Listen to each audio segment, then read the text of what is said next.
প্রিয় মৎস্য খামারি ভাইরা, আশা করি সবাই ভালো আছো। তো বাইরে প্রচুর ঠান্ডা, আর গত 2-3 দিন ধরে কিন্তু শৈত্যপ্রবাহ চলছে।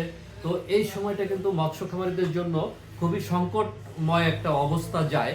তো আজকেও দেখেছি অনেক জায়গায় চিংড়ি মাছ গাবায় গেছে, মাছ ভেসে গেছে, মাছ মারা যাচ্ছে।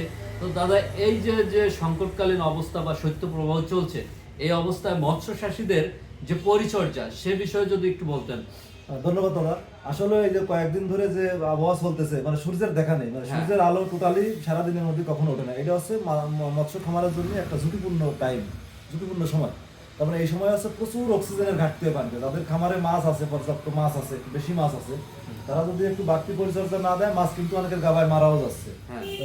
গত 2-3 দিন ধরে কিন্তু শুনতেছি অনেকে বলতেছে আমার মাছ গাবাচ্ছে, ভাসতেছে বা মাছ মারা যাচ্ছে। তো এই ক্ষেত্রে হচ্ছে চাষিদের একটু অ্যারেশনের ব্যবস্থা করা জরুরি। যদি যাদের অ্যারেশন আছে তারা অ্যারেশনটা বেশি চালাবে, যাদের অ্যারেশন নেই তারা হয়তো মেশিন দিয়ে পানি খিচে ঘেরের পানি ঘেরে দিতে পারে, অক্সিজেন দিতে পারে, অথবা হাইড্রোজেন পারঅক্সাইড, ক্যালসিয়াম চুন দিতে পারে। যাদের পুকুরে মাছ বেশি আছে তাদের একটু বাড়তি যত্ন যদি না নেয়, তাহলে কিন্তু মাছ গাবাতে পারে এবং মারাও যেতে পারে। মারাও যেতে পারে।